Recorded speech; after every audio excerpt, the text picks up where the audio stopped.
कई दिन होंगे जब समझ में नहीं आएगा, कई दिन होंगे बहुत अच्छा समझ में आ गया, कई क्वेश्चन होंगे जो नहीं बनेगा। तो इसमें घबराना नहीं है, पूरे 2 साल तक पढ़ते रहना है किसी भी तरीके से, एंड में जाके सब सही हो जाता है। तो हम बोल रहे थे कि फ्रिक्शन फोर्स का वैल्यू कितना होगा, ये सब कैलकुलेट कर लिए थे हम लोग मैग्नीट्यूड वाइज, डायरेक्शन और मैग्नीट्यूड हम लोग देख लिए थे। हम लोग अलग अलग केस में स्टडी किए थे फ्रिक्शन फोर्स की वैल्यू कितनी होगी। सपोज दैट आपने इधर एक फोर्स अप्लाई किया एफ, मान लो कि इधर अप्लाई करेंगे तो हम इसका कंपोनेंट लेंगे। मान लेते हैं कि इधर अप्लाई किया थीटा, एफ कॉस थीटा क्या हो जाएगा, इसका हॉरिजॉन्टल कंपोनेंट हो जाएगा। तो आपको बताए थे जो फ्रिक्शन फोर्स होगा उसको हम लोग दो तरह से देखे थे, एक तो स्टैटिक फ्रिक्शन, एक हम लोग देखे थे काइनेटिक फ्रिक्शन। स्टैटिक फ्रिक्शन कहाँ से कहाँ तक लाई कर रहा था, तो स्टैटिक फ्रिक्शन जीरो से लेके कहाँ तक, तो लिमिटिंग फ्रिक्शन के बराबर लाई कर रहा था, जहाँ पे लिमिटिंग फ्रिक्शन की जो वैल्यू थी म्यू इंटू एन के बराबर थी, और जो काइनेटिक फ्रिक्शन की वैल्यू थी वो क्या था, म्यू के इंटू एन के बराबर था। ठीक है, एक यूनिक वैल्यू होता है, फिक्स वैल्यू होता है, जबकि स्टैटिक फ्रिक्शन की वैल्यू क्या करता है, वेरी करता है जीरो से लेके लिमिटिंग फ्रिक्शन तक। ठीक है, और लिमिटिंग फ्रिक्शन की वैल्यू होती है mu into N. Limiting friction कब आता है, जब पार्टिकल क्या हो, on the verge of slipping हो, जस्ट मूव करने वाला हो, उस टाइम पे जो फ्रिक्शन वैल्यू होती है उसको क्या बोलते हैं हम लोग, लिमिटिंग फ्रिक्शन। ठीक है, तो जब भी फ्रिक्शन निकालना होगा आपको, तो आप पहले देखोगे कि अगर मूव कर रहा है, ठीक है, मूव कर रहा है तो खटाक से काइनेटिक फ्रिक्शन के बराबर हो जाएगा म्यू के इंटू एन। लेकिन अगर स्टैटिक है, रुका हुआ है सरफेसेस, दोनों सरफेस के बीच में कोई रिलेटिव मोशन नहीं हो रहा है, उस केस में सबसे पहले आप देखोगे कि इसका लिमिटिंग फ्रिक्शन कितना है। ठीक है, सबसे पहले क्या देखोगे कि लिमिटिंग फ्रिक्शन कितना है। मान लो सपोज दैट लिमिटिंग फ्रिक्शन आ गया 10 newton, suppose that limiting friction आ गया 10 न्यूटन। अब आप चेक करोगे कि जो फॉरवर्ड डायरेक्शन में फिर बैकवर्ड डायरेक्शन में जो फोर्स लग रहा है वो कितना लग रहा है। अगर फॉरवर्ड डायरेक्शन में फोर्स जो लग रहा है 10 न्यूटन से ज्यादा है, क्या है, 10 न्यूटन से ज्यादा है, तब जो फ्रिक्शन होगा क्या होगा, लिमिटिंग फ्रिक्शन के बराबर होगा, या फिर काइनेटिक फ्रिक्शन जो बोलते हैं। अगर 10 न्यूटन से ज्यादा तो ब्लॉक क्या करेगा, मूव करने लगेगा। लेकिन अगर जो अप्लाइड फोर्स है 10 न्यूटन से अगर कम आया, तो जो फ्रिक्शन फोर्स की वैल्यू होगी क्या होगी, अप्लाइड फोर्स के बराबर। बट अप्लाइड फोर्स आपको देखना किधर है, अलोंग द सरफेस। ठीक है, अलोंग द सरफेस। ठीक है, अब हम लोग आगे इसमें चलते हैं। आप लोग एक ही क्लास हुआ है क्या फ्रिक्शन का? नहीं सर, 2 क्लास हुआ है। अच्छा, एक में तो बस ऐसे ही हम लोग बात किए थे ना फ्रिक्शन के बारे में, नॉर्मल, कि 2 क्लास हुआ है? एक क्लास में तो बस ऐसे ही बताया था ना फ्रिक्शन क्या है नहीं है। अब सपोज दैट कि मैं क्या करता हूँ, एक इंक्लाइंड प्लेन पे एक ब्लॉक रखता हूँ, इंक्लाइंड प्लेन पे एक ब्लॉक रखता हूँ। आप देखे थे इसमें डायरेक्शन जो होगा फ्रिक्शन का, आपको बताया था कैसे कैसे आता है, कब फोर्स अगर एम जी साइन थीटा से ज्यादा होता है, कम होता है, बराबर होता है, तो किस तरह से ब्लॉक पे जो फ्रिक्शन फोर्स आएगा, डायरेक्शन हम लोग देखने के लिए बताए थे। ठीक है, अब मान लो कि आप क्या करते हो, आपसे पूछता है find the minimum angle theta at which block start slipping. ठीक है, कौन सा एंगल मिनिमम थीटा होगा, ठीक है, जिसके बाद ब्लॉक क्या करेगा, स्टार्ट करेगा स्लिप डाउन करना, स्लिपिंग होना स्टार्ट हो जाएगा। पहला बात तो स्लिपिंग क्यों होगा, तो मान लो कि ए जो टेबल था या फिर जो भी है इंक्लाइंड प्लेन था, इस तरह से मान लो कि रखा रहेगा, यहाँ पे तो स्लिपिंग नहीं होगा। लेकिन जैसे जैसे इंक्लाइंड प्लेन को ऊपर की ओर मोड़ते जाओगे, जैसे जैसे इंक्लाइनेशन क्या करते जाओगे, बढ़ाते जाओगे, क्या होगा, इस डायरेक्शन में जो कंपोनेंट है वो क्या होगा, M G sine theta, along the inclined plane जो फोर्स होगा क्या होगा, एम जी साइन थीटा, और परपेंडिकुलर इंक्लाइंड प्लेन क्या होगा, एम जी कॉस थीटा। इसमें तो कोई दिक्कत नहीं। तो जैसे जैसे आप थीटा इंक्रीज करते जाओगे, ठीक है, एज थीटा इंक्रीजेस, जैसे जैसे थीटा इंक्रीज करते जाओगे, उससे से क्या होगा, साइन थीटा की वैल्यू क्या होती जाएगी, साइन थीटा की वैल्यू क्या होती जाएगी, इंक्रीज होती जाएगी। बढ़ जाएगी। ठीक है, ऑब्वियस है, साइन थीटा की वैल्यू क्या होगा, इंक्रीज होता जाएगा। Sine zero equal to zero होता है, साइन 90 इक्वल टू क्या होता है, 1 होता है। तो जीरो से लेकर 90 तक साइन थीटा की वैल्यू क्या होती है, इंक्रीज होती रहती है। तो क्या होगा, सपोज दैट कि यहाँ पे जो लिमिटिंग फ्रिक्शन है, ठीक है, यहाँ पे जो लिमिटिंग फ्रिक्शन है उससे अगर एम जी साइन थीटा ज्यादा हो जाता है, अगर आप इंक्लाइनेशन बढ़ाते जाओगे, एक केस आएगा जब क्या हो जाएगा, जब M G sine theta is greater than क्या आ जाएगा, एफ एल, लिमिटिंग फ्रिक्शन। उस केस में क्या करेगा, ब्लॉक आपका मूव करना शुरू कर देगा। तो वही कंडीशन निकालना है, वो थीटा निकालना है कि कौन सा थीटा होगा जब ब्लॉक क्या करेगा, जस्ट मूव करना स्टार्ट कर देगा। ठीक है, क्वेश्चन क्या है, फाइंड एंगल थीटा, ट्राई करो तो खुद से, find angle theta at which block just start slip.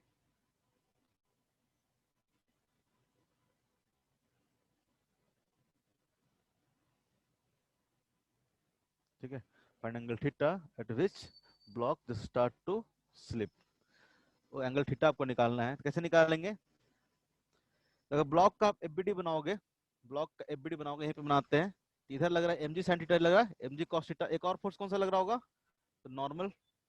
एक और फोर्स कौन सा लग रहा होगा? नॉर्मल। ठीक है, ऊपर डायरेक्शन में perpendicular to the incline plane क्या लगेगा? नॉर्मल लगेगा। तो सबसे पहले तो हम लिमिटिंग फ्रिक्शन निकाल के देखते हैं कि लिमिटिंग फ्रिक्शन कितना होता है।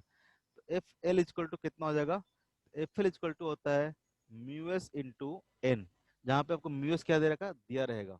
ठीक है, रफ सरफेस है, इसका कोफिशिएंट ऑफ फ्रिक्शन आपको दिया रहेगा। अब आपको निकालना है एन। एन कैसे निकलेगा? तो आप एन देखोगे इस डायरेक्शन में, परपेंडिकुलर डायरेक्शन में, चीजें क्या होगी? बैलेंस होगी। अगर इसका एफबीडी बना रहे हो, अलग से बना दें, एफबीडी बना रहे हो, इधर लग रहा होगा आपका एम जी साइन थीटा, इधर लग रहा होगा परपेंडिकुलर में एम जी कॉस थीटा। ठीक है, और ऊपर क्या लग रहा है आपका? नॉर्मल लग रहा है। ठीक है, इस डायरेक्शन में देखोगे तो कोई भी मूवमेंट नहीं हो रहा है। ठीक है, रिकॉर्डिंग ऑन है क्या? रिकॉर्डिंग ऑन है। कोई भी मूवमेंट नहीं हो रहा है। इस केस में क्या होगा? इस केस में जो नॉर्मल फोर्स होगा किसके बराबर हो जाएगा? एम जी कॉस थीटा के बराबर हो जाएगा। ठीक है, normal force equal to M G cos theta, क्योंकि इस डायरेक्शन में चीजें क्या है? इक्विलिब्रियम में है, और इक्विलिब्रियम में नेट फोर्स कितना होता है? जीरो होता है। नेट फोर्स जीरो कब होगा? जब नॉर्मल किसके बराबर हो जाए? एम जी कॉस थीटा के बराबर हो जाए। ठीक है, तब नॉर्मल क्यों निकाले? क्योंकि हमको लिमिटिंग फ्रिक्शन चेक करना था। तब यहाँ से देखोगे तो लिमिटिंग फ्रिक्शन इक्वल टू कितना हो जाएगा? तो लिमिटिंग फ्रिक्शन हो जाएगा mu S into N, N की जगह आप क्या पुट कर दोगे? आप एम जी कॉस थीटा। ठीक है, तो यहाँ से आ जाएगा mu S M G cos of theta. ठीक है, ये लिमिटिंग फ्रिक्शन हो गया। आपसे निकालना क्या था? एंगल थीटा निकालना था जब ब्लॉक क्या करे? इस डायरेक्शन में जस्ट मूव करना स्टार्ट करे। मूव करना स्टार्ट कब करेगा? तो जब एम जी साइन थीटा क्या हो जाए? लिमिटिंग फ्रिक्शन के बराबर हो जाए। क्योंकि जब तक M G sine theta limiting friction तक बराबर नहीं होगा, इस केस में जो फ्रिक्शन फोर्स है क्या होगा? अपवर्ड डायरेक्शन में लगेगा। फ्रिक्शन फोर्स क्या लगेगा? अपवर्ड डायरेक्शन में लगेगा। वो क्या करेगा? फ्रिक्शन फोर्स लिमिटिंग फ्रिक्शन तक क्या करेगा? चीजों को बैलेंस करेगा, इस ब्लॉक को मूव नहीं करने देगा। ठीक है, लेकिन जैसे जैसे थीटा बढ़ते जा रहा है, इस डायरेक्शन में जो फोर्स है एम जी साइन थीटा, वो क्या रहा है? बढ़ते जा रहा है थीटा के कारण।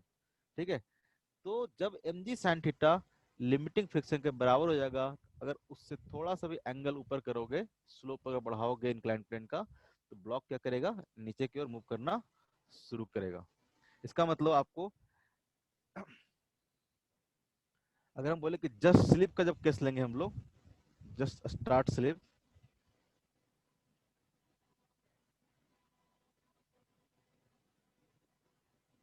जस्ट स्टार्ट स्लीपिंग, उस केस में क्या होगा?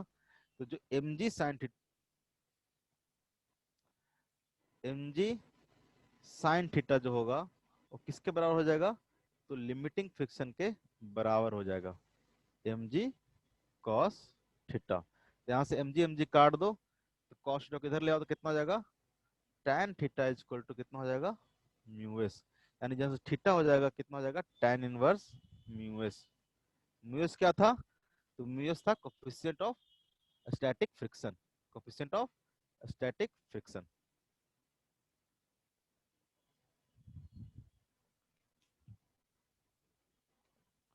जो म्यू एस था,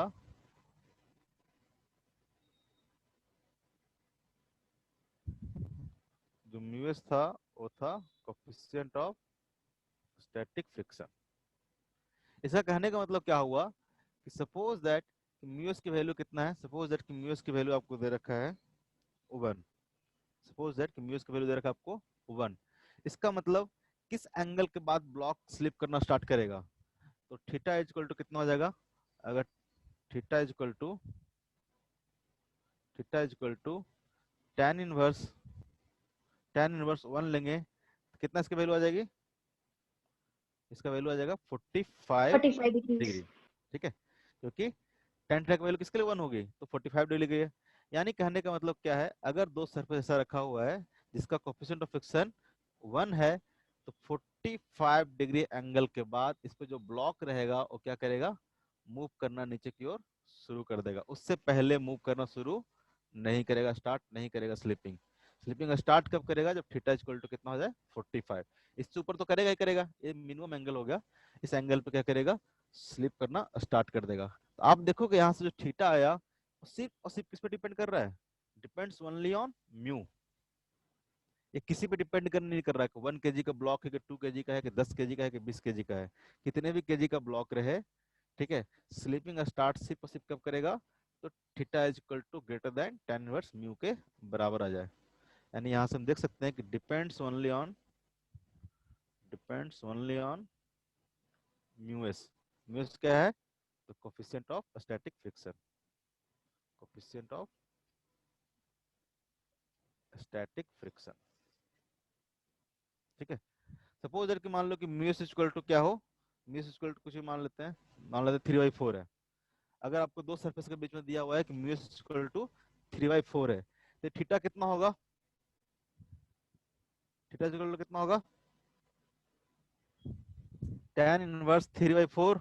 इसका मतलब कितना हो जाएगा 37 डिग्रीज। 37 डिग्री, क्योंकि tan 37 का ही वैल्यू कितना होता है 3/4। इन tan इनवर्स से कोई कंफ्यूजन मत होना, आपको बस देखना है कि कौन से थीटा के लिए वैल्यू कितनी होगी, 3/4 होगी। यानी tan थीटा इक्वल टू 3/4 दिया हुआ है, तो किस वैल्यू के लिए होता है, 37 डिग्री के लिए होता है। अगर थीटा इक्वल टू 37 हो जाएगा तो क्या हो जाएगा, ये मूव करना शुरू कर देगा, मूव करना शुरू कर देगा। ये जो मिनिमम एंगल है इसको एंगल ऑफ रिपोज भी बोलते हैं। ये जो एंगल आया इसको एंगल ऑफ रिपोज भी बोलते हैं, क्योंकि इस एंगल तक ये क्या करेगा, मूव नहीं करेगा। ठीक है, इसके बाद क्या करेगा, चीजें मूव करना शुरू करेगी। ठीक है, यहाँ तक कोई दिक्कत, यहाँ तक कोई दिक्कत, आगे बढ़ते हैं फिर। No sir.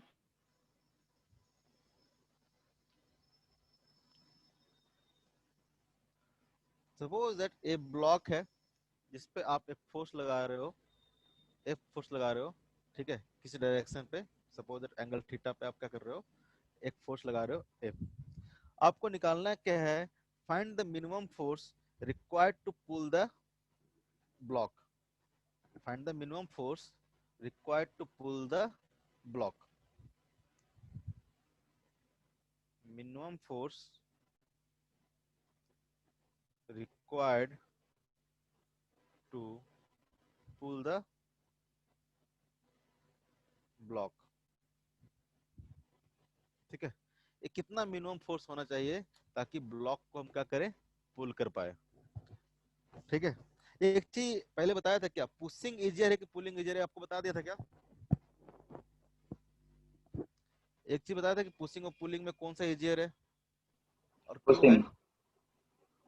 बताया था क्या ये चीज, कोई बोल लो, मिली। नहीं सर। ठीक है, तो पहले हम लोग ये देखेंगे, पहले एक एग्जांपल देखेंगे, सिंपल सा एग्जांपल है, ये चीज देखना जरूरी है, फिर हम लोग इस पे जाएंगे। सपोज दैट आप एक फोर्स से इसको पुश कर रहे हो। ठीक है, आपने एक फोर्स लगाया, उस फोर्स से इसको क्या कर रहे हो, आप पुश कर रहे हो। और सेकंड कंडीशन में क्या कर रहे हो आप, इतना ही फोर्स से आप क्या कर रहे हो, पुल कर रहे हो। ठीक है, एक फोर्स लगा के आप क्या कर रहे हो, पुल कर रहे हो एट एंगल ऑफ थीटा। दोनों केस में कौन में किस में ब्लॉक इजिली मूव कर जाएगा, दोनों केस में आपको बताना है। ये कंडीशन 1 है, फर्स्ट केस है। ठीक है, एक केस सेकंड है, किस केस में ब्लॉक को मूव करना आसान होगा, पुलिंग में या पुशिंग में। 9th क्लास में भी पढ़े होगे, क्या पढ़े थे 9th क्लास में, कुछ पढ़े थे कि पुलिंग इज इजियर देन में पुशिंग। बहुत ज्यादा बारिश हो रहा है, किसी का नेटवर्क तो दिक्कत नहीं आ रहा ना, सबका नेटवर्क ठीक आ रहा है। Yes sir. ठीक है, ठीक है। तो बताओ, तो पुलिंग ज्यादा इजियर होगा। पहले में क्या कर रहे हैं, हम पुश कर रहे हैं।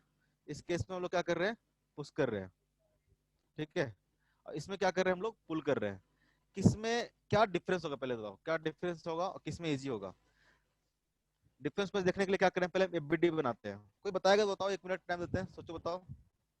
1 मिनट नहीं, 10 सेकंड का टाइम देते हैं, बताओ कोई बताना चाहता है तो। ये 9th क्लास में भी हम लोग रट के आते हैं, पुलिंग इजियर होता है पुशिंग से। कहीं ना कहीं पढ़े होगे, लिखा हुआ मिला होगा आपको। क्यों होता है, वहां पे शायद रीजन नहीं बताते, रटवा देते हैं। यहाँ पे रीजन देखेंगे क्यों पुलिंग अपना इजियर होता है पुशिंग से। अगर हम एफबीडी बनाते हैं ब्लॉक ए पे, या फिर वन फर्स्ट कंडीशन में एफबीडी बनाते हैं, तो क्या होगा, ए फोर्स एफ इधर लग रहा है, ए फोर्स क्या लग रहा है, एफ इधर लग रहा है। ठीक है, इसका अगर दो कंपोनेंट ब्रेक करोगे, सपोज दैट ये अगर एंगल थीटा था, ये अगर एंगल थीटा था, तो ये भी एंगल कितना होगा, थीटा होगा। इसका जो दो कंपोनेंट आएगा वो क्या आएगा, इस डायरेक्शन में एफ कॉस थीटा, ठीक है, और इस डायरेक्शन में क्या आएगा, एफ साइन थीटा। ठीक है, ये तो जो अप्लाइड फोर्स था उसका कंपोनेंट ब्रेक कर लिया। और कौन सा फोर्स लग रहा होगा इस ब्लॉक पे, तो इस ब्लॉक पे जिसका मास नॉर्मल। मान लो कि एम है, सपोज दोनों का मास एम मानेंगे तभी कंपेयर कर पाएंगे। तो इस पे एक और फोर्स लग रहा होगा नीचे के डायरेक्शन में, वो क्या लग रहा होगा, कैपिटल एम इंटू जी। और एक जी। और फोर्स लग रहा होगा normal direction, very good. Normal force. इस पे एक और फोर्स लग रहा होगा नॉर्मल। सेम सेकंड केस में देखेंगे, इस केस में भी अगर एफबीडी बनाएंगे, तो यहाँ पे जो फोर्स लग रहा है इस डायरेक्शन में क्या लग रहा है, एफ लग रहा है। इसके दो कंपोनेंट ब्रेक कर लो, ये एंगल आपको दिया हुआ थीटा, तो हो जाएगा एफ कॉस थीटा, और ये हो जाएगा F sine, F sine theta. इस पे नीचे लग रहा होगा क्या, इस पे लग रहा होगा एम जी, और उस पे ऊपर क्या लग रहा होगा, एक नॉर्मल फोर्स लग रहा होगा। इस पे एक नॉर्मल फोर्स ऊपर की ओर लग रहा होगा। ठीक है, इसमें मान लेते हैं हम लोग N1 नॉर्मल है, इसमें मान के चलते हैं हम लोग अलग अलग, इसमें N2 नॉर्मल है।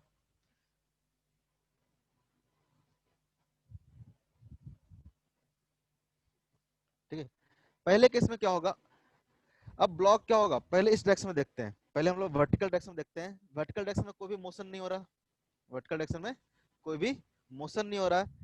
चीजें क्या है, इक्विलिब्रियम में है, इक्विलिब्रियम है तो फोर्स क्या होगा, बैलेंस होगा। तो फोर्स बैलेंस होगा तो N1 इक्वल टू कितना आ जाएगा, upward force equal to downward force. Upward force कितना है, N1, N1 इक्वल टू हो जाएगा mg plus F sine theta. इस केस में देखोगे, इस केस में क्या होगा, यहां से हो जाएगा N2 plus F sine theta equal to capital M G. ठीक है, तो अगर यहाँ से N2 लिखते हैं तो N2 इक्वल टू कितना हो जाएगा, यहाँ से हो जाएगा M G minus F sine theta. First case में जो नॉर्मल हुआ कितना हुआ, M G plus sine theta, जबकि जो सेकंड केस में नॉर्मल हुआ कितना होगा, M G minus F sine theta. तो N1 ज्यादा हुआ कि N2 ज्यादा हुआ, ऑब्वियस है N1 क्या होगा, ग्रेटर देन N2 होगा। इस दोनों केस को देखोगे तो N1 इज क्या होगा, ग्रेटर देन N2 होगा। अगर N1 ग्रेटर देन N2 है, तो फर्स्ट केस में जो लिमिटिंग फ्रिक्शन होगा, limiting friction in first case वो क्या होगा, म्यू इंटू N1। और सेकंड केस में जो लिमिटिंग फ्रिक्शन होगा, ठीक है, Fl2, वो कितना होगा, तो म्यू इंटू N2। म्यू क्या है, तो कोफिशिएंट ऑफ स्टैटिक फ्रिक्शन है। दोनों केस में क्या दिया हुआ है, सेम दिया हुआ है, तभी कंपेयर कर पाएंगे, अगेन सेम दिया होगा तो।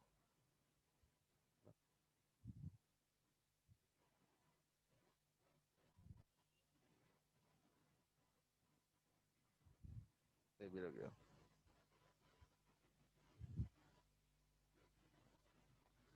ठीक है, तो यहां से देखोगे तो लिमिटिंग फ्रिक्शन जो फर्स्ट केस में वो क्या आएगा, Fl1 इज ग्रेटर देन क्या आएगा, तो Fl2 आएगा।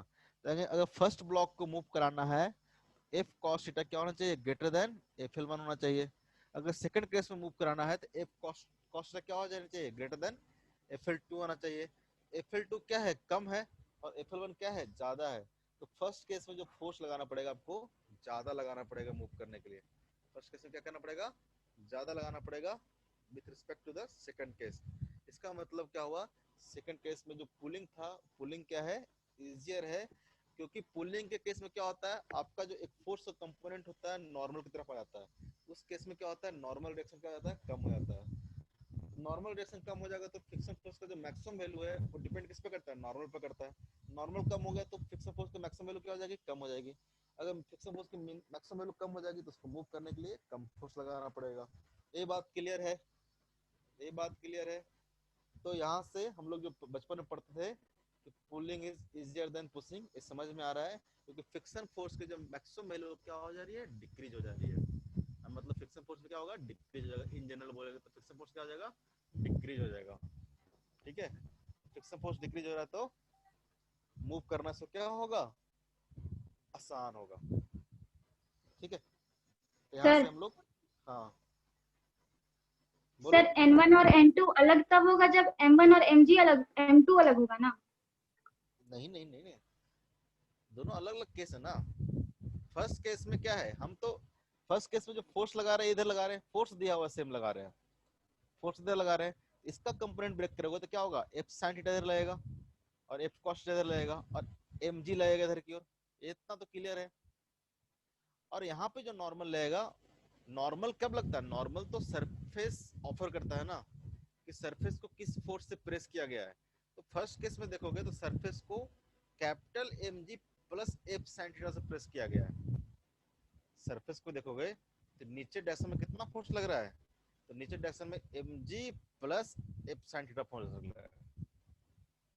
ठीक है, जबकि यहाँ पे देखोगे तो यहाँ पे जो फोर्स लग रहा है नीचे से लग रहा है कैपिटल एम जी, लेकिन एफ साइन थीटा क्या लग रहा है, ऊपर डायरेक्शन में लग रहा है। एफ साइन थीटा क्या लग रहा है, अपर डायरेक्शन में लग रहा है।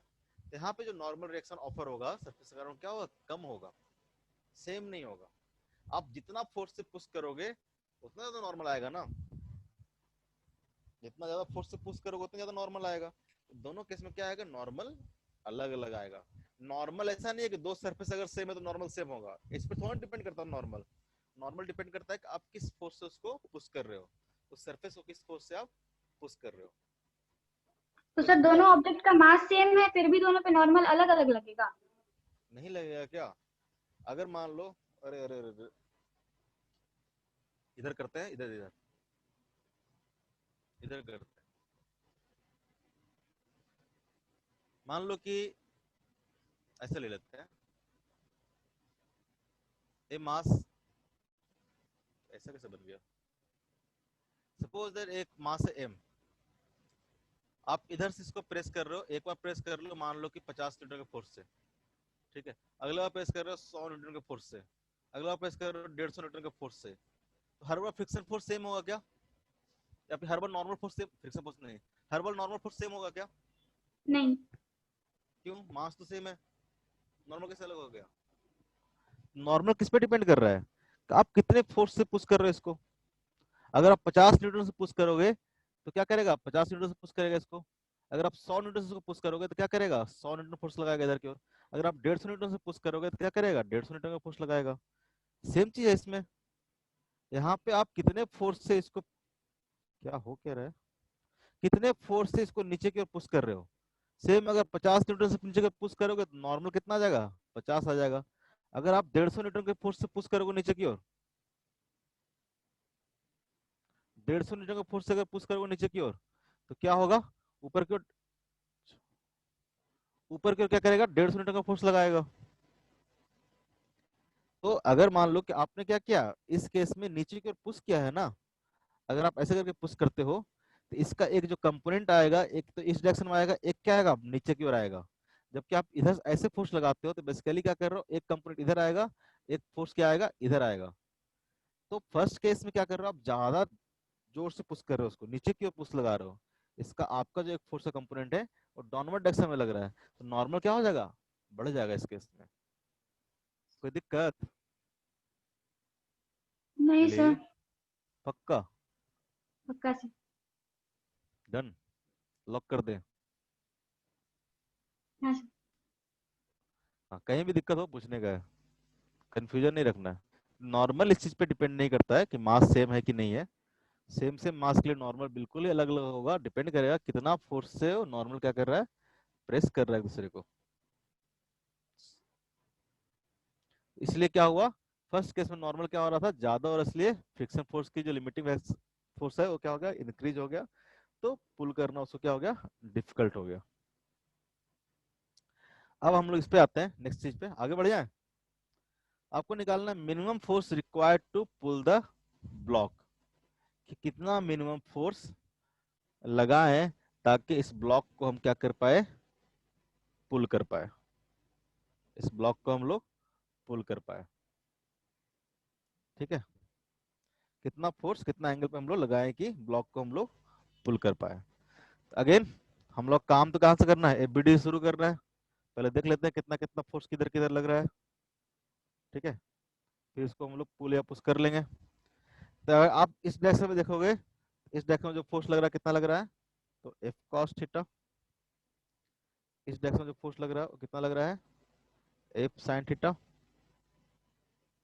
नीचे की ओर जिसका मास होगा वो लग रहा होगा एम जी, और इधर की ओर लग रहा होगा friction force, friction force F S. ठीक है, इसको क्या करना हमको, इसको मूव कराना है ना, जस्ट मूव कराना है। तो जब जस्ट मूव कराएंगे तो जो फ्रिक्शन फोर्स होगा किसके बराबर हो जाएगा, लिमिटिंग फ्रिक्शन के बराबर। जो फ्रिक्शन फोर्स हो जाएगा किसके बराबर हो जाएगा, लिमिटिंग फ्रिक्शन के बराबर।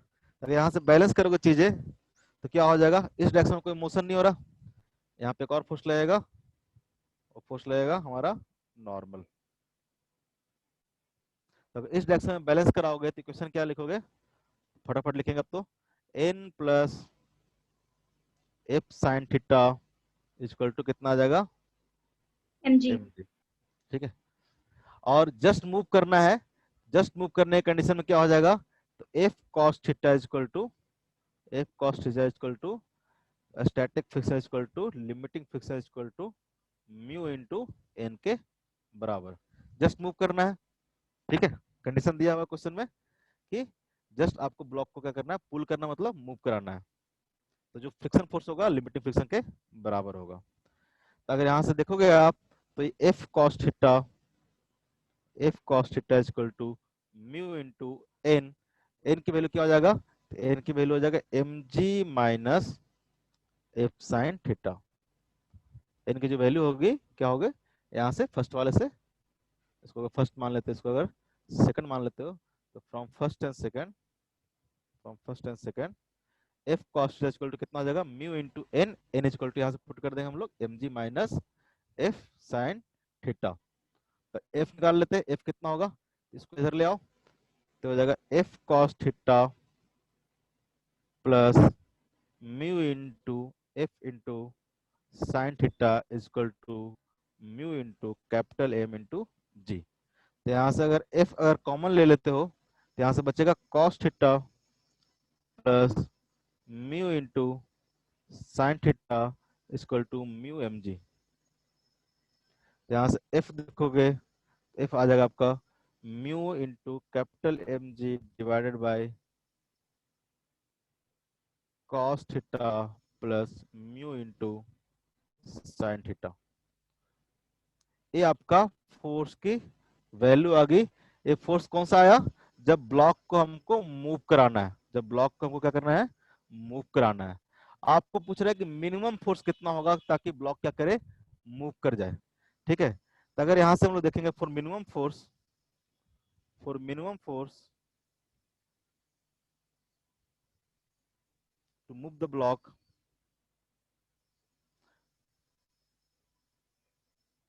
अगर मिनिमम फोर्स निकालना है तो फोर्स किस पे डिपेंड कर रहा है, एंगल थीटा पे डिपेंड कर रहा है, एंगल थीटा पे डिपेंड कर रहा है।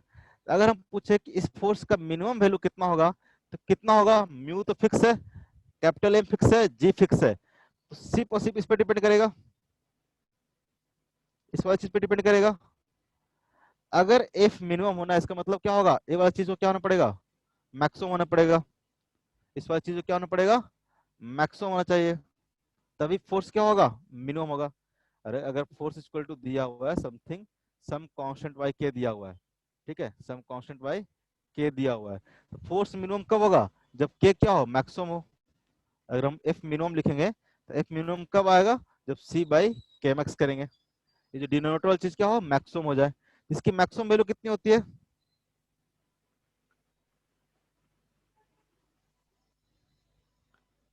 एफ मिनिमम की बात करेंगे, एफ मिनिमम इक्वल टू कितना हो जाएगा, mu into M G divided by maximum value of cos theta plus mu into sine theta, cos theta plus mu into sine theta की मैक्सिमम वैल्यू होना चाहिए। तो आपको पता है कि इसका जो मैक्सिमम वैल्यू है कितना होता है, इसका जो मैक्सिमम वैल्यू कितना होता है, इस क्वांटिटी का मैक्सिमम वैल्यू कितना होता है, कभी पढ़े हो फाउंडेशन में, जब मैथमेटिकल टूल्स पढ़ाया तो पढ़े थे ये चीज, याद आएगा, देखना कैसे याद आएगा। A cos theta plus B sine theta का जो मैक्सिमम वैल्यू था वो क्या था, less than equal to under root A square plus B square, और ग्रेटर देन इक्वल टू, ये चीज पढ़ाया गया था।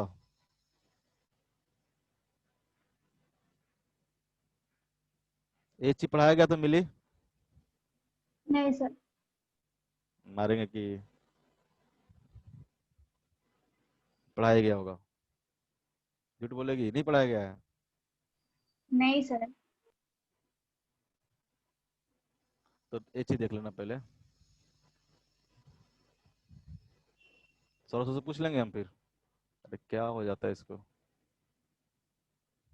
ये चीज किसी को नहीं पता क्या, चलो ये चीज आज जान लो, नया चीज, ये नया चीज जान लो पहले। अरे यार,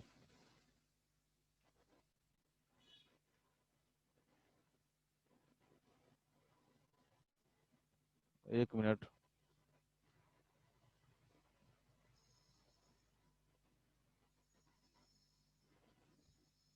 एक मिनट, पेन सिलेक्ट नहीं हो रहा।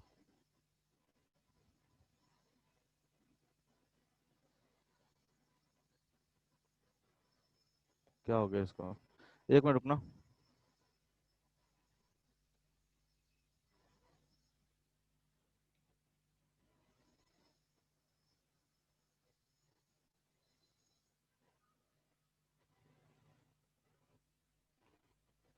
हाँ,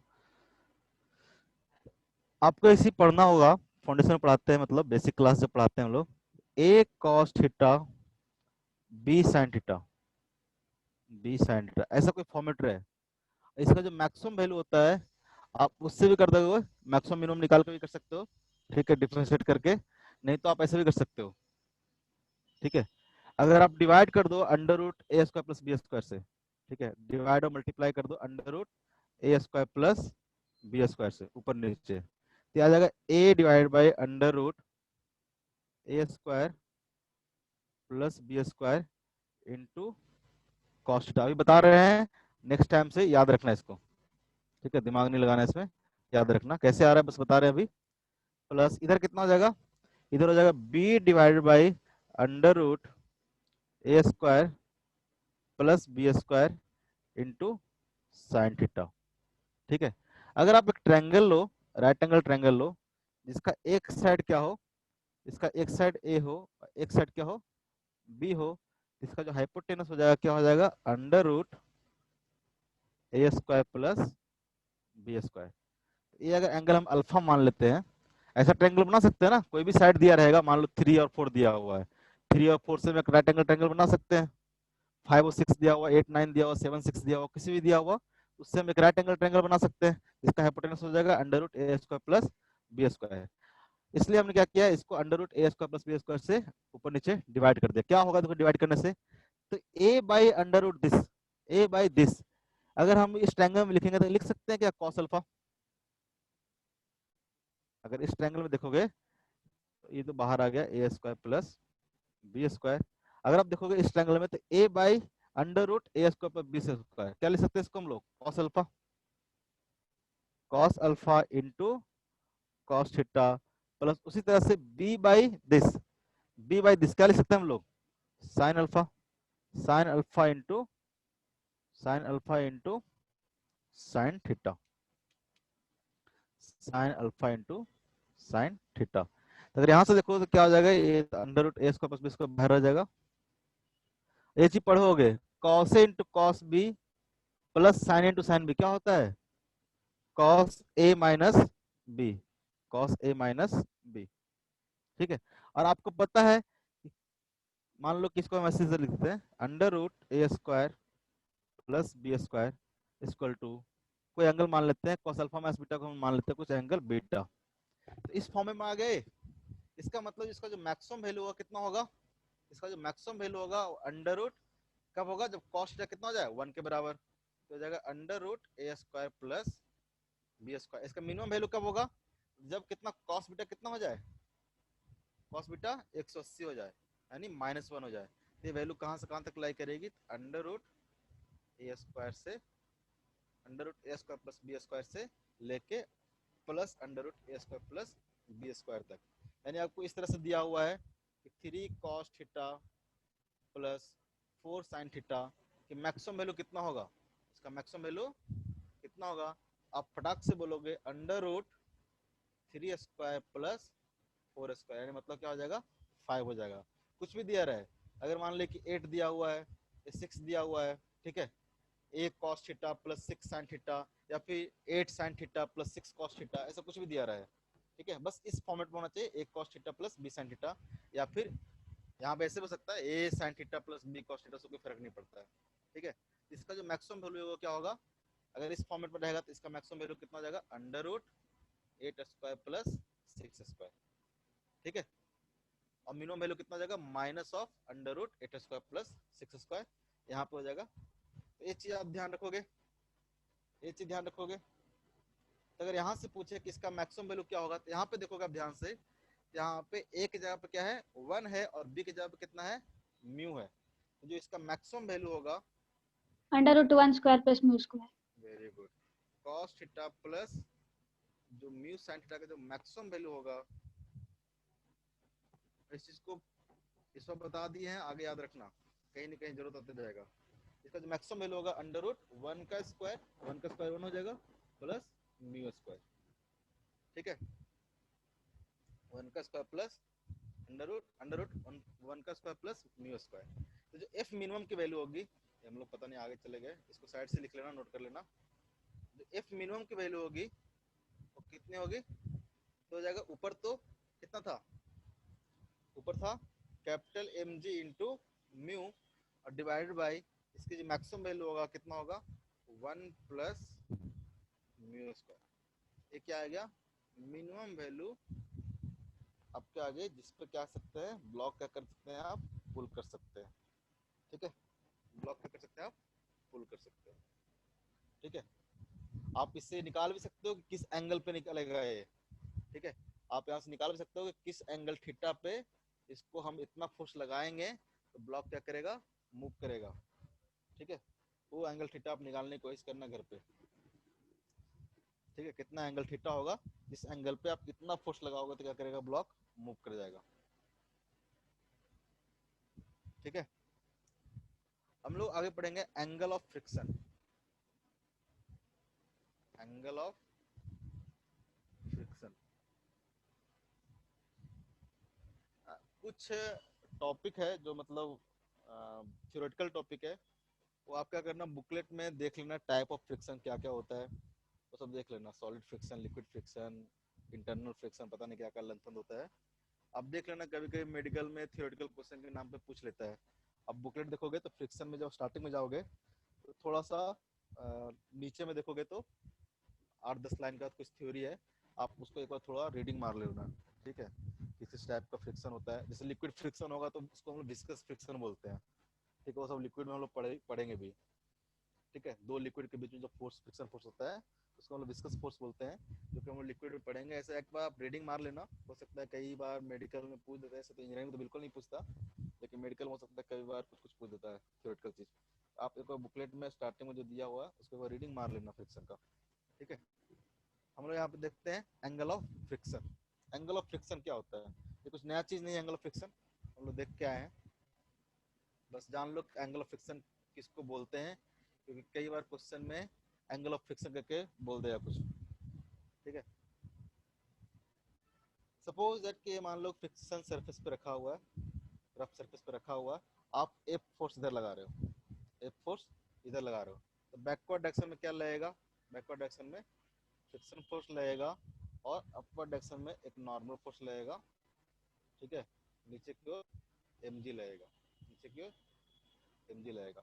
आपको बताया था जो फ्रिक्शन फोर्स और नॉर्मल फोर्स का जो रिजल्टेंट होता है उसको हम लोग क्या बोलते हैं, कॉन्टैक्ट फोर्स बोलते हैं। फ्रिक्शन फोर्स और नॉर्मल फोर्स का जो रिजल्टेंट होता है उसको हम लोग कॉन्टैक्ट फोर्स बोलते हैं, पहले बताया भी था, उसको बोलते हैं हम लोग कॉन्टैक्ट फोर्स, ठीक है। वही बताया था कि कॉन्टैक्ट फोर्स का एक कंपोनेंट क्या होता है, फ्रिक्शन फोर्स होता है, एक कंपोनेंट क्या होता है, नॉर्मल फोर्स होता है।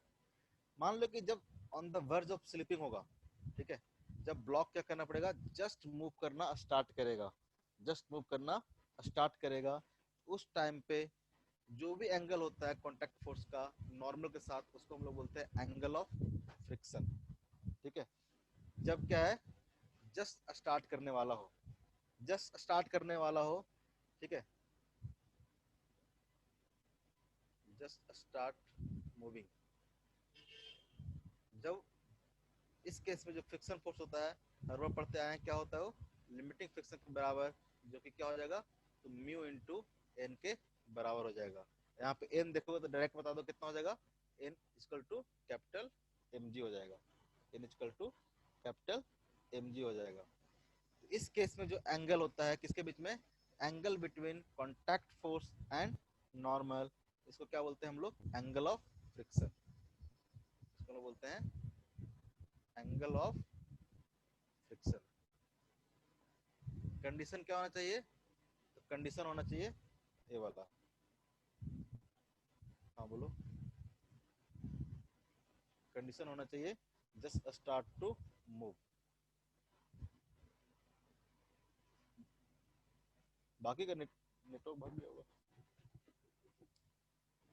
Just start to move. इस केस में जो एंगल होगा थीटा से क्या बोलेंगे हम लोग, एंगल ऑफ फ्रिक्शन, ठीक है। तो कैसे निकालेंगे, तो अगर देखोगे तो ए वाला फोर्स कितना हो गया, एफ एस किसके बराबर हो गया, एफ एल के बराबर होगा। इधर जो फोर्स लग रहा है क्या लग रहा है, इधर जो फोर्स लग रहा है वो क्या लग रहा है, नॉर्मल लग रहा है। तो अगर tan थीटा लिखोगे आप, तो tan थीटा इक्वल टू कितना हो जाएगा, इस ट्रायंगल में बात करेंगे तो ये हमारा हो गया लिमिटिंग फ्रिक्शन, ये कितना हो गया, नॉर्मल। तो अगर इस एंगल को बात करेंगे tan थीटा की तो कितना हो जाएगा, ये tan theta equal to F L by normal, F L equal to कितना हो जाएगा, mu into N divide by N. तो यहाँ से अगर देखोगे तो tan theta equal to mu आ गया, ये एंगल ऑफ प्रपोज भी आ रहा था इस तरह से, ठीक है। ये theta equal to tan inverse mu, इसको हम लोग बोलते हैं एंगल ऑफ फ्रिक्शन। कई बार म्यू ना देख के आपको दे देगा एंगल ऑफ फ्रिक्शन, बोलेगा एंगल ऑफ फ्रिक्शन इतना है, म्यू ना देख के, ठीक है। कई बार क्वेश्चन इस तरह से करता है, तो आपको म्यू ना देख के क्या कर देगा, एंगल ऑफ फ्रिक्शन दे देगा। तो म्यू कैसे निकल जाएगा, tan थीटा इक्वल टू क्या होगा, म्यू होगा, ठीक है। तो बस इस क्वेश्चन में इस तरह से कई बार मेंशन रहता है, इसलिए इसको बताना क्या है, जरूरी है। कुछ नया चीज मत समझना कि यार म्यू नहीं दिया, एंगल ऑफ फ्रिक्शन दिया है, क्या होता है, एंगल ऑफ फ्रिक्शन दिया, इसका मतलब क्या दिया आपका, म्यू ही दिया हुआ है एक तरह से, ठीक है। आप बस tan थीटा करोगे तो क्या आ जाएगा आपका, म्यू आ जाएगा, सर म्यू का ओके। कोई यूनिट नहीं होता है। नहीं बताया था म्यू के टाइम पे यूनिटलेस होता है ना, क्यों होता है यूनिटलेस, यूनिट एंड डायमेंशन पढ़े हो ना अच्छे से। तो हम लोग क्या लिखते हैं, friction force, friction force equal to mu into N लिखते हैं, ठीक है। ए भी क्या है, फोर्स है, फ्रिक्शन फोर्स भी क्या है, फोर्स है, और जो नॉर्मल डायरेक्शन वो भी क्या है, फोर्स है। तो force equal to some constant into force, इसका मतलब जो म्यू होगा क्या होगा, यूनिटलेस होगा, म्यू जो क्या होगा, यूनिटलेस होगा। आप ये चीज पढ़े होगे ना, मान लो कि A equal to, velocity equal to 3 into V plus V dash plus कुछ 4 इंटू टी स्क्वायर, ठीक है, या फिर कुछ ए इंटू टी स्क्वायर। तो आपको पता है कि सबका डायमेंशन क्या होना चाहिए, सेम होना चाहिए। जो वेलोसिटी का डायमेंशन होगा यहाँ भी डायमेंशन क्या होगा, सेम होगा, यहाँ भी डायमेंशन क्या होगा, सेम होगा। तो यहाँ पे तो डायमेंशन निकाल सकते हो, यहाँ पे तो ऑलरेडी वेलोसिटी है, मतलब ये जो क्वांटिटी होगा क्या होगा, यूनिटलेस होगा। अगर ए की जगह कुछ बी मान लेते हैं, ये जो डायमेंशन होगा क्या होगा, m0 l0 t0, यानी कैसा क्वांटिटी होगा, यूनिटलेस क्वांटिटी होगा, एक कांस्टेंट होगा। ये सब चीज पढ़े होंगे ना यूनिट डायमेंशन में। Yes sir. भले तो force is equal to mu into force है, तो म्यू क्या हो जाएगा, डायमेंशनलेस क्वांटिटी हो जाएगा। कोई दिक्कत? एंगल ऑफ रिपोज क्या होता है, एंगल ऑफ फ्रिक्शन क्या होता है, कितना मिनिमम फोर्स रिक्वायर्ड है किसी ऑब्जेक्ट को पुल करने के लिए, फ्रिक्शन का मैग्नीट्यूड कैसे होगा नहीं होगा, ये सब चीज हम लोग आराम से निकाल सकते हैं। ठीक है, अब ऑलमोस्ट फ्रिक्शन का आपका जो थियोरेटिकल पार्ट था वो क्या हो गया है, खत्म हो गया है। ठीक है, अब सिर्फ और सिर्फ इस पे हम लोग क्या करेंगे, क्वेश्चन करेंगे। सिर्फ और सिर्फ इसमें क्या करेंगे हम लोग, क्वेश्चन करेंगे, कैसे कैसे फ्रिक्शन के क्वेश्चन हम लोग न्यूटन ऑफ मोशन में सॉल्व करते हैं। सबसे पहले सिंपल एग्जांपल देता हूँ, कुछ सॉल्व करो, खुद से कर लोगे, बहुत कोई नया टॉपिक नहीं है फ्रिक्शन, बस आपको एक नया फोर्स लगाना है जो क्या है, फ्रिक्शन फोर्स है।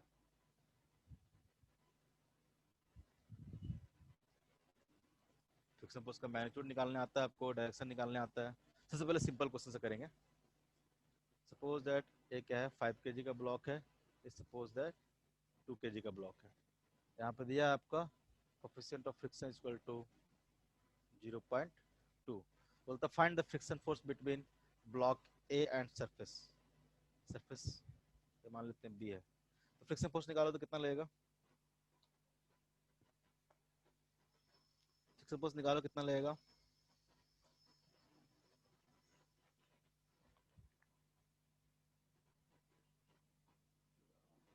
बुकलेट देना।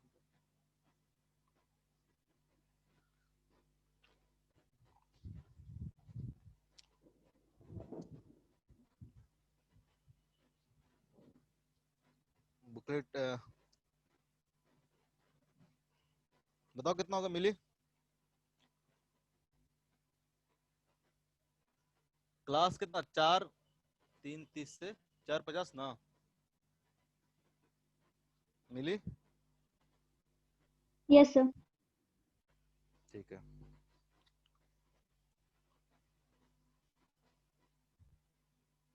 मिली क्वेश्चंस करती है उससे, बुकलेट से बताओ।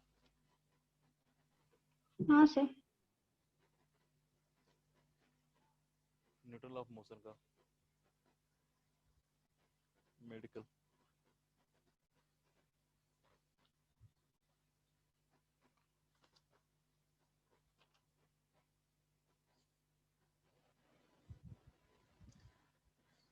बताओ कितना होगा, डायरेक्ट करो ना फटाफट, अब तो टाइम नहीं लगाना चाहिए। ऊपर क्या लग रहा होगा, सिस्टम क्या इक्विलिब्रियम में है, ठीक है, रेस्ट पे है सब कुछ। ठीक है, ये क्या है, सिस्टम क्या है, रेस्ट पे है। तो अगर यहाँ से देखोगे टी इक्वल टू कितना हो जाएगा, तो टी इक्वल टू नीचे लग रहा 20। होगा कितना, 20, ऊपर टी टी इक्वल टू कितना आ जाएगा, 20। अभी सब कुछ तो फटाफट खत्म होने वाला है टॉपिक। टी इक्वल टू कितना हो जाएगा, 20। यहाँ पे जो टी लग रहा होगा किसके बराबर हो जाएगा, 20 के 20। बराबर। अब आपको देखना क्या होगा, क्या है जो 20 न्यूटन का फोर्स है, लिमिटिंग फ्रिक्शन से ज्यादा है कि नहीं है, लिमिटिंग फ्रिक्शन से ज्यादा है कि नहीं है। तो सबसे पहले क्या करना पड़ेगा आपको, लिमिटिंग फ्रिक्शन निकालना पड़ेगा। क्यों, अगर मान लो कि लिमिटिंग फ्रिक्शन से टी ज्यादा आ गया तो ब्लॉक क्या करेगा, मूव करेगा। ऐसे रेस्ट मान लो कि नहीं दिया हुआ, चीजें क्या है, रेस्ट मान लो कि नहीं है, आपको खुद ही पता करना हो, दिया भी नहीं रहा रेस्ट में है कि नहीं है। आपको सबसे पहले क्या करना पड़ेगा, चेक करना पड़ेगा कि हाँ जो फ्रिक्शन फोर्स की जो मैक्सिमम वैल्यू है टी से कम है कि ज्यादा है। हर बार करोगे आप, सबसे पहले क्या निकालोगे आप, लिमिटिंग फ्रिक्शन। लिमिटिंग फ्रिक्शन कितना होता है, तो होता है म्यू इंटू एन। और यहाँ पे एन 10। देखोगे तो कितना आ जाएगा, ऊपर 5 50। kg का ब्लॉक है तो नीचे लग रहा होगा 50, ऊपर लग रहा होगा 50। यहाँ पे जो नॉर्मल होगा कितना होगा, 50 के बराबर। तो यहाँ पे देखोगे 0.2 इंटू 50। तो यहाँ से जो देखोगे तो फ्रिक्शन फोर्स की जो वैल्यू आ गई कितनी आ गई, 10। 10 न्यूटन। फ्रिक्शन फोर्स की जो वैल्यू आ गई कितना आ गया, 10 न्यूटन। 10 न्यूटन होने का मतलब क्या है, जो मैक्सिमम वैल्यू लग सकता था फ्रिक्शन का क्या है, 10 न्यूटन। इसका मतलब ब्लॉक क्या है, रेस्ट पे नहीं है। जो हम रेस्ट में दिए थे वो गलत चीज दे दिए थे, ब्लॉक क्या है, रेस्ट पे नहीं है, ब्लॉक क्या कर रहा है, मूव कर रहा है। क्यों, क्योंकि जो फॉरवर्ड डायरेक्शन में फोर्स है 20 न्यूटन है, और जो बैकवर्ड डायरेक्शन में मैक्सिमम फोर्स लगता था फ्रिक्शन का वो कितना था, 10 न्यूटन, उससे ज्यादा लग रहा है, मतलब ब्लॉक क्या कर रहा होगा, मूव कर रहा होगा। ब्लॉक क्या कर रहा होगा, मूव कर रहा होगा। इस केस में जो फ्रिक्शन फोर्स होगा कितना होगा, फ्रिक्शन फोर्स कितना होगा, 10 न्यूटन के बराबर होगा। यहाँ से अगर देखोगे तो जो फ्रिक्शन फोर्स होगा, फ्रिक्शन फोर्स इक्वल टू कितना हो जाएगा, 10 न्यूटन। ठीक है, बोलोगे सर काइनेटिक फ्रिक्शन तो कम होता है, काइनेटिक फ्रिक्शन तो कम होता है। तो यहाँ पे कोई मेंशन नहीं हुआ किया हुआ क्वेश्चन में, क्वेश्चन में मेंशन नहीं किया हुआ है। जब मेंशन नहीं किया रहेगा तो आप क्या मान के चलोगे कि म्यू के equal to mu S equal to mu, जो दिया हुआ है वही। अगर यहीं पे अगर आपको मेंशन रहता, सपोज दैट इस क्वेश्चन में अगर ये म्यू एस हो गया और म्यू के इक्वल टू, सपोज आपको मेंशन रहता 0.18, सपोज दैट आपको मेंशन रहता कि म्यू के इक्वल टू कितना है, 0.18।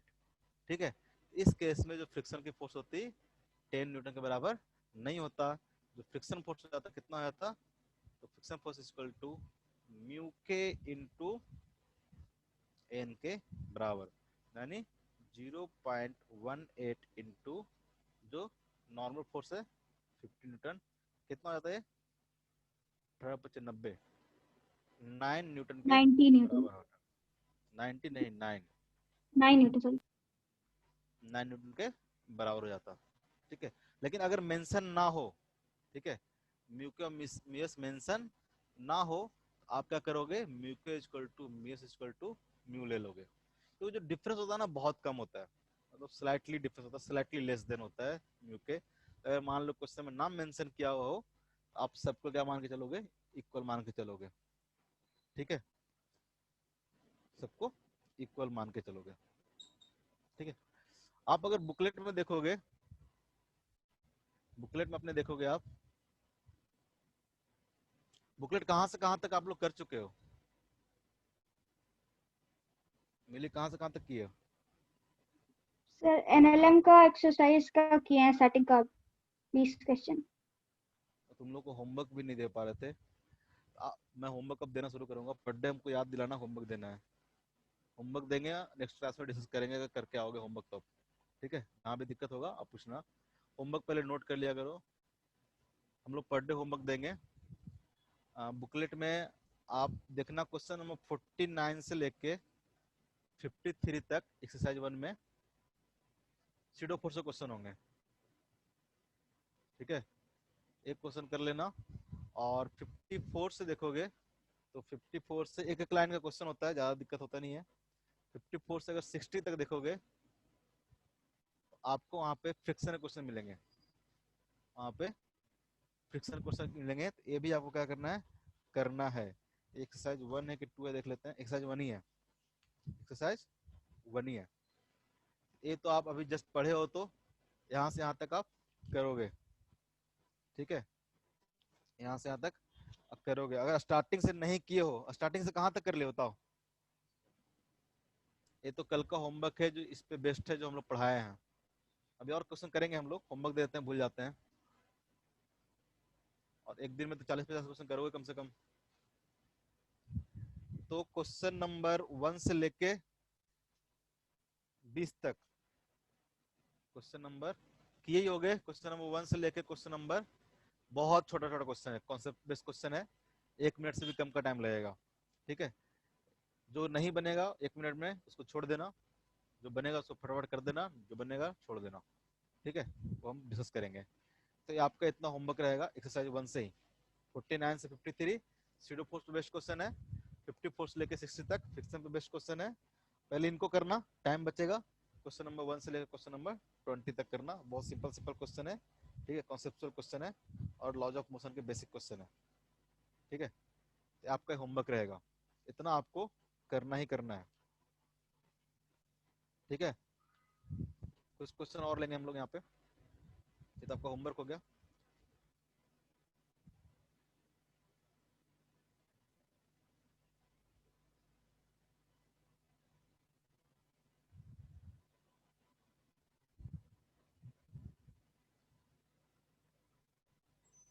सपोज दैट एक ब्लॉक जो है 10 kg का ब्लॉक है, 10 kg का क्या है, ब्लॉक है।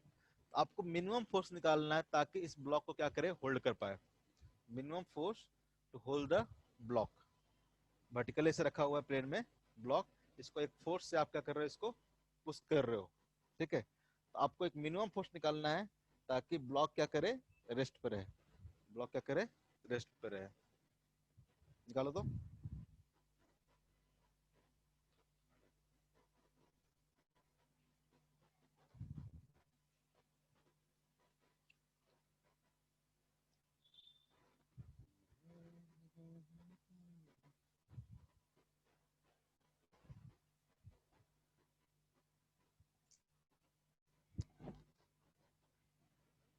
कितना होगा, कितना होगा बताओ। अगर इसका एफबीडी बनाओगे आप, मिली, बिल्कुल ऐसे सिंपल सिंपल क्वेश्चन नहीं करोगे, एफबीडी बनाओगे तो नीचे कितना लग रहा होगा, नीचे लग रहा होगा 10 G 100 का न्यूटन। फोर्स, 100 N का फोर्स, ठीक है। आप इसको पुश कर रहे हो कितना फोर्स से, तो ये फोर्स तो निकालना है, आप पुश कर रहे हो इसको फोर्स एफ से, तो क्या करेगा, जो बॉल है इस ब्लॉक को एक नॉर्मल डायरेक्शन लगाएगा एन, ठीक है। आप ये फोर्स इधर लगा रहे हो, ये फोर्स क्या लग रहा है, इधर लगा रहा है, ये इधर मूव करना चाह रहा है, तो फ्रिक्शन फोर्स क्या करेगा, अपर डायरेक्शन में रहेगा, फ्रिक्शन फोर्स अपर डायरेक्शन में रहेगा, ठीक है। अगर फ्रिक्शन फोर्स 10 G के बराबर हो जाए, फ्रिक्शन फोर्स 10 G के बराबर हो जाए, ब्लॉक क्या करेगा, मूव नहीं करेगा, यही तो कंडीशन होगा ना। अगर जो फ्रिक्शन फोर्स है वो किसके बराबर हो जाए, 10 G के बराबर हो जाए, 100 N के बराबर हो जाएगा, उस कंडीशन में ब्लॉक क्या करेगा, मूव नहीं करेगा, रेस्ट पे रहेगा, उस केस में क्या रहेगा, ब्लॉक रेस्ट पे रहेगा। तो एफ एस इक्वल टू क्या होगा, इसका मतलब मिनिमम फोर्स पूछ रहा है ना, मिनिमम फोर्स, इसका मतलब जो फ्रिक्शन लगना चाहिए क्या लगना चाहिए, मैक्सिमम लगना चाहिए, फ्रिक्शन क्या लगना चाहिए, मैक्सिमम फ्रिक्शन लगना चाहिए, मिनिमम फोर्स पूछ रहा है ना। तो यहाँ पे जो फ्रिक्शन मैक्सिमम वैल्यू लेंगे तो कितना लेंगे हम लोग, तो म्यू इंटू एन के बराबर, म्यू इंटू एन के बराबर। तो यहाँ से आपको आ जाएगा, एक लाइन का क्वेश्चन है, 100 equal to mu equal to 0.1 into N. अगर एन आपका कितना हो जाए, 1000 N हो जाए, एन आपका क्या हो जाए, 1000 N हो जाए, तो जो फ्रिक्शन फोर्स होगा कितना हो जाएगा, 100 N के बराबर हो जाएगा। यानी ये जो अप्लाइड फोर्स होगा इसको मिनिमम कितना होना चाहिए, 1000 N होना चाहिए, मिनिमम फोर्स कितना होना चाहिए, 1000 N होना चाहिए, इफ मिनिमम। इससे कम होगा तो क्या होगा, इससे कम के केस में नॉर्मल एक्शन क्या हो जाएगा, कम हो जाएगा, नॉर्मल कम हो जाएगा तो फ्रिक्शन फोर्स क्या हो जाएगा, कम हो जाएगा, फ्रिक्शन फोर्स कम हो जाएगा तो ब्लॉक क्या करेगा, नीचे की ओर मूव करना शुरू कर देगा, ब्लॉक क्या करेगा, नीचे की ओर मूव करना शुरू कर देगा, ठीक है। कोई दिक्कत, कोई दिक्कत,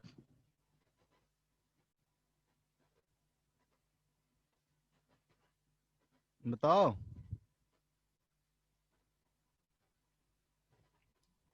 मिली,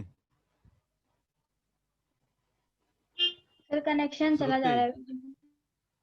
अरे बारिश हो रहा है यार, बहुत लोग बच्चों का कनेक्शन जा रहा है सुबह से, क्या कर सकते हैं, कनेक्शन जा रहा है तो कुछ नहीं कर सकते हैं, बहुत ज्यादा बारिश हो रहा है, नेटवर्क का दिक्कत होगा, बहुत सारे बच्चों को हो रहा है। तो ये क्या हो गया, minimum force to hold the block, इससे अगर कम फोर्स लगाओगे तो ब्लॉक क्या करेगा, नीचे की ओर स्लाइड करना पड़ेगा, इससे ज्यादा लगाओगे तो ब्लॉक ऑब्वियस है कि क्या करेगा, फ्रिक्शन फोर्स नॉर्मल बढ़ जाएगा, तो फ्रिक्शन फोर्स क्या कर जाएगा, बढ़ जाएगा, तो ऑब्वियस है क्या होगा, फ्रिक्शन फोर्स एडजस्ट कर जाएगा अपने आप को, लेकिन इतना मिनिमम फोर्स आपको रिक्वायर्ड है, ठीक है। कोई दिक्कत नहीं ना, आगे बढ़े। कुछ क्वेश्चन आपके हम बुकलेट से ही उठा रहे हैं, बुकलेट आपका ले आते हैं, बुकलेट बुकलेट बुकलेट बुकलेट कहाँ है जी, न्यूटन लॉ नहीं है,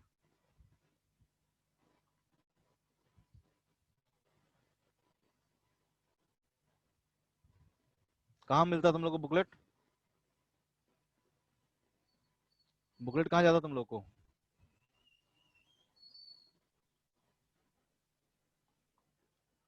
तुम लोग को बुकलेट कहाँ जाता है,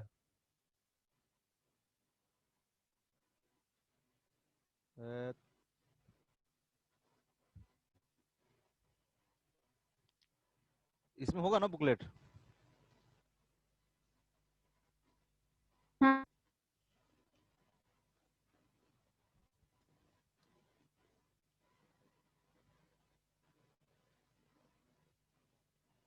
हाँ, ये है ना।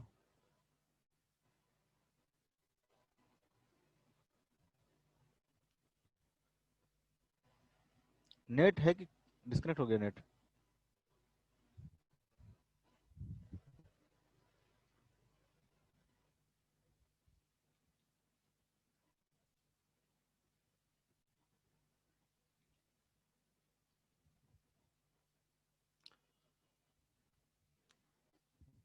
बुकलेट करना बहुत जरूरी है, ठीक है। जितना क्वेश्चंस बुकलेट में दिया हुआ है उतना कर जाओगे तो काम बन जाएगा। नेट नहीं चल रहा? तुम लोग को आवाज जा रहा है क्या मेरा? तुम लोग को आवाज, मिली कुछ बोल रही है लेकिन तुम्हारा आवाज नहीं आ रहा मिली। बिल्कुल भी आवाज नहीं आ रहा। कोई और बोलो। मोहित, मोहित। हाँ सर, आवाज आ रहा है। अच्छा, मेरा आ रहा है। मिली तुम्हारा नहीं आ रहा आवाज, बिल्कुल भी नहीं आ रहा, ठीक है। श्रुति तुम लोग का पता नहीं आवाज आ रहा है कि नहीं आ रहा। और नेट का थोड़ा सा नेट खराब हो गया है, कुछ नहीं कर सकते। चलो मैं यहीं से क्वेश्चन बोलते हैं, क्वेश्चन ट्राई करना। आपके बुकलेट का ही क्वेश्चन है, ठीक है।